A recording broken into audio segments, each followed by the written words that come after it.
શામળાજી મંદિરની સૌથી અદ્ભુત વાત માત્ર એની ભવ્યતા નથી, પરંતુ દિવાલો ઉપર જીવંત બનેલી એમની શિલ્પકલા પણ છે. બહારની દિવાલોને જોતા જ એવું લાગે કે જાણે આપણા ભારતની આખી સંસ્કૃતિ શ્વાસ લેતી મૂકી દીધી હોય.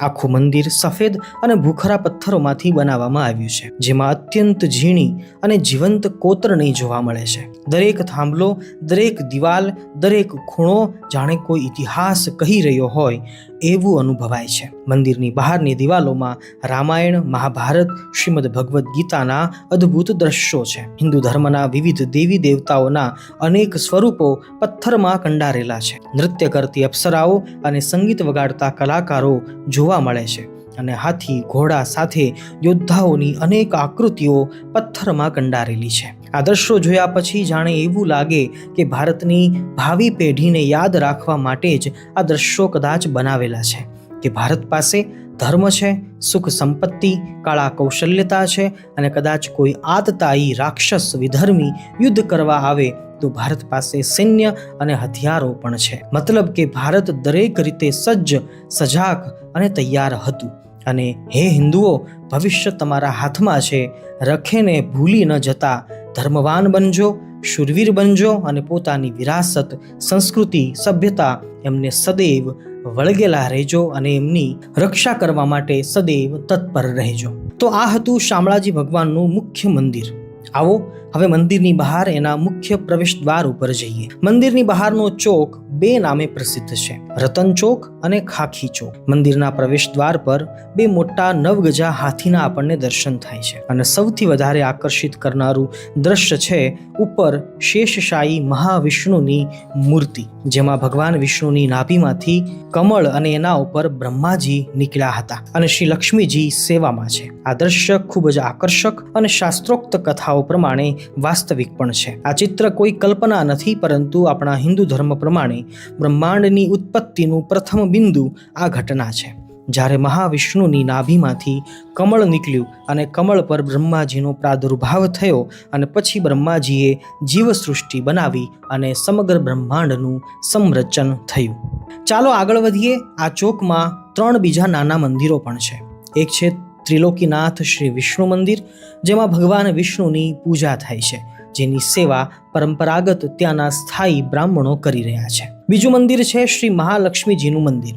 ભારતમાં એકલા લક્ષ્મીજીની મૂર્તિ હોય એવું કદાચ આ એક જ મંદિર છે, અને જેની સેવા, પૂજા, આરતી ઇત્યાદિ પરંપરાગત જૂના અખાડાના ખાખી સાધુઓ દ્વારા થઈ રહી છે.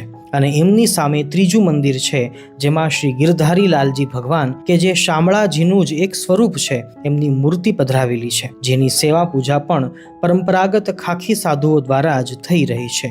એ સિવાય એક નાનકડું શિવાલય પણ છે, જેમાં શિવલિંગના દર્શન થાય છે, અને આ શિવજી પણ બહુ જ પુરાતનીય છે એવી માન્યતા છે. ભક્તો, આપણે મુખ્ય મંદિર, રતન ચોક તેમજ અન્ય 3 મંદિરોના દર્શન કર્યા અને એમના ઇતિહાસને સાંભળ્યા. હવે આપણે આગળ વધીશું અને અન્ય પ્રસિદ્ધ સ્થાનોના દર્શન કરીશું. શામળાજી મંદિરથી નીકળી મેશ્વો ડેમ જવાના રસ્તે એક પુરાતનીય 1100 વર્ષ જૂની સત્યવાદી રાજા હરિશ્ચંદ્રની લગ્નની ચોરીની સ્મૃતિ છત્રી આવશે. કહેવાય છે કે આ પથ્થરોનું કાર્બન ડેટિંગ, રોક ડેટિંગ અને યુરેનિયમ લીડ ડેટિંગ કરવામાં આવ્યું, તો આ પથ્થર 1100 વર્ષ જૂના સાબિત થયા. એમાં રહેલી નકશીકામ, પથ્થરની કોતરણી અને ચિત્રો ચૌલુક્ય વંશના રાજાઓની શૈલીના દર્શન કરાવે છે. અને ભારતમાં સંવત 1100ના અરસામાં સોલંકી વંશના રાજાઓનું રાજ્ય હતું એવા ઇતિહાસો લખાયેલા છે. મતલબ કે કાર્બન ડેટિંગ અને આપણા શાસ્ત્રોમાં લખાયેલી વાતો બંને આ જગ્યા ઉપર મેચ થાય છે. આ 1100 વર્ષ જૂની કોતરણીને જોતા આપણે સહજ વિચારી શકીએ કે આપણા પૂર્વજો કળા, કૌશલ્યતા, બાંધકામ, કોતરણી, વિજ્ઞાન એમાં કેટલા માહિર હશે કે આજે પણ આપણે જોઈ શકીએ છીએ.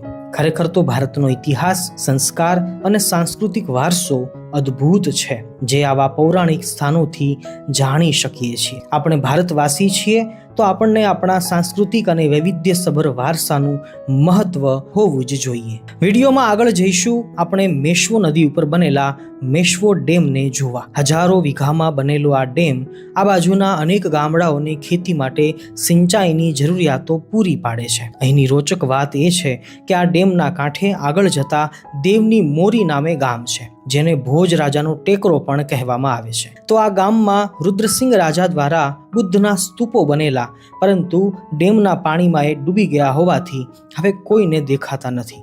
પરંતુ જે તે સમયે ગામ ડૂબ્યું એ વખતે એ સ્તૂપમાંથી ભગવાન બુદ્ધની પ્રતિમા નીકળી હતી અને ચાંદીનો એક ડાબલો મળેલો, જેમાં ભગવાન બુદ્ધનો એક દાંત પણ હતો, એવી પણ માન્યતા છે. એ સિવાય ગ્રીક દેશના રાજાની પ્રતિમા પણ મળેલી, જે બંને પ્રતિમાઓ શામળાજી મ્યુઝિયમમાં સંગ્રહ કરાયેલા છે. તો તમે પણ જ્યારે શામળાજી દર્શન કરવા માટે આવો ત્યારે મેશ્વો ડેમ ઉપર જરૂર આવજો. હવે આપણે પહોંચ્યા છીએ નાથધરો. આ કુંડ નાથધરાના નામે ઓળખાય છે. આ કુંડની ખાસિયત છે કે આ કુંડમાં મેશ્વો ડેમનું પાણી અને પિંગળા નદીનું પાણી બંને આવે છે અને પરંપરાગત અહીંના સ્થાનિક વિસ્તારના લોકો પોતાના મૃત પરિવારના જનોના અસ્થિ વિસર્જન અહીંયા કરવા માટે આવે છે. સૌથી આશ્ચર્યકારી વાત એ છે કે આ કુંડમાં હજારો વર્ષોથી અસ્થિ વિસર્જન થાય છે, છતાં પણ આમાં હાડકાં જોવા મળતા નથી. સ્થાનિક લોકો એવું માને છે કે આ નાથધરાનું પાણી હાડકાં પણ પીગાળી દે છે. આવું ચમત્કારિક આ સ્થાન છે. તમે પણ જ્યારે શામળાજી આવો ત્યારે આ નાથધરાએ દર્શન કરવા માટે જરૂર પધારજો. પ્રિયજનો, હવે છેલ્લે આપણે દર્શન કરીશું શામલ વનના. ગેટમાં પ્રવેશ કરતાની સાથે ભગવાન કૃષ્ણ અને અર્જુનના દર્શન થાય છે. શામળાજી આસપાસનો આખો વિસ્તાર પ્રાચીન સમયમાં ઘણા જંગલો અને અરવલ્લીની કુદરતી પહાડીઓથી ઘેરાયેલો હતો. સ્થાનિક લોકો એવું માને છે કે આ વિસ્તાર ક્યારેક ઋષિમુનિઓની તપોભૂમિ રહ્યો હશે અને એના ફળ સ્વરૂપે ભગવાન શામળાજી અહીંયા પધાર્યા છે. આ શામલ વન મંદિરથી થોડે જ દૂર આવેલું છે અને અહીંયા લાખો નવા વૃક્ષો વાવી એક વિશાળ પરંતુ સુંદર અને મિનિંગફુલ આર્કિટેક્ચર દ્વારા પ્લાનિંગથી દરેક વસ્તુને સમજાવવામાં આવી છે. અહીંયા મને જે બહુ વાત ગમી એ છે દશાવતાર વન, મતલબ સનાતન ધર્મના 10 મોટા અવતાર, એમના નામે આ આખું વન સમર્પિત કરવામાં આવ્યું છે અને તમામ અવતારોની મૂર્તિ પ્રતિમા પણ અહીંયા પધરાવવામાં આવી છે. ગુજરાત સરકાર દ્વારા 2004ની સાલમાં વન મહોત્સવ શરૂ થયો ત્યારે આ વનનું નવીનીકરણ થયું અને 2009ની સાલમાં મોદીજીના વરદસ્તે આ વિશાળ શામલ વનનું ઉદ્ઘાટન કરવામાં આવ્યું. ગુજરાત રાજ્યમાં સાંસ્કૃતિક વનની સંખ્યા 24 જેટલી છે. મોદીજી જ્યારે ગુજરાતના મુખ્યમંત્રી હતા ત્યારે આ તમામ વન બનાવવામાં આવ્યા હતા. એવાનું આ એક શામલ વન પણ છે. આ વન ફરવાલાયક સ્થળ જેવું ડિઝાઇન કરવામાં આવ્યું છે, એટલે અહીંયા બાળકો, યુવાનો, વડીલો તમામને ખૂબ આનંદ આવે એવું સરસ સ્થાન છે. આ વન ખૂબ મોટું છે, જેમાં આગળ રાશિવન, નક્ષત્રવન ઇત્યાદિ ઘણા બધા બીજા વન પણ છે અને અન્ય બીજી જાણવા જેવી વસ્તુઓ બનાવવામાં આવેલી છે. લોકોને વન અને જંગલ પ્રત્યે લગાવ અને લાગણી થાય એવા હેતુથી આ શામલ વન બનાવવામાં આવ્યું છે. તમે પણ ચોક્કસ અહીંયા પધારજો અને શામલ વનનો આનંદ જરૂરથી લેજો. અંતમાં બસ એટલું જ કહીશ કે ઘેર બેઠા તીરથ આ વિડીયો સિરીઝમાં આજે આપણે શામળાજી તીર્થના દર્શન ઇતિહાસનું શ્રવણ કર્યું. તમને જો આનંદ આવ્યો હોય તો તમારા ગ્રુપમાં સારા અને સજ્જન લોકોને આ વિડીયો જરૂર મોકલી દેજો અને અમને સપોર્ટ કરતા રહેજો. નેક્સ્ટ ડોક્યુમેન્ટરી કયા તીર્થ કે સ્થાનની જોવી છે એ કોમેન્ટમાં જરૂર લખજો. ચાલો ત્યારે મળીએ છીએ ફરીવાર નવા એક વિડીયોમાં. સૌ ભક્તોને જય સ્વામિનારાયણ, જય શ્રી કૃષ્ણ, જય સિયારામ, હર હર મહાદેવ, રાધે રાધે, જય શામળાજી ભગવાન.